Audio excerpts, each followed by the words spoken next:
ណាចាឡើងទៅខាងលើធ្វើអីកូនចាញ់ពីផ្ទះមិនបានលេងជាមួយអ្នកណាក្រៅពីមើលទេសភាពនៅមានអីធ្វើទៀតអញ្ចឹងប្រាប់ម៉ែបន្តិចមកថាកូនបានឃើញអីខ្លះភ្នំដើមឈើផ្កាស្មៅគិតថានឹងមានអ្នករត់ស្រាតខោហើយកូននេះចេះតែនិយាយអញ្ចឹងកើតមកម៉ែលេងជាមួយកូនចាតាថាមួយថ្ងៃម៉ែរវល់តែនឹងការដេកបង្ក្រាបបិសាចថ្ងៃនេះខ្ញុំបានឃើញមុខម៉ែរត់ថាសំណាងណាស់មានពេលណាមកលេងជាមួយខ្ញុំមែន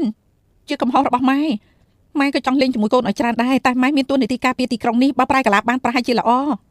ហើយប៉ុន្តែថ្ងៃនេះគ្រប់យ៉ាងស្ងប់សុខហើយពួកយើងមកលេងទាត់សីរមន់ជាមួយគ្នាហើយទោះនៅពេលអ្នកម៉ែធុញដល់ថ្នាក់នេះខ្ញុំលេងជាមួយអ្នកម៉ែជឿណាចាទទួលកូន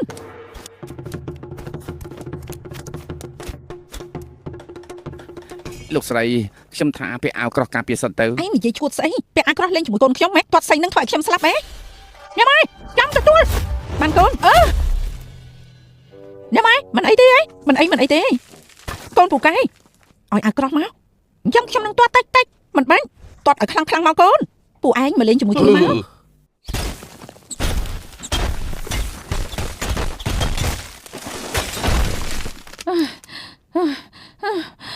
លោកស្រីមិនចាំសម្រាប់បន្តិចសិនទៅទេ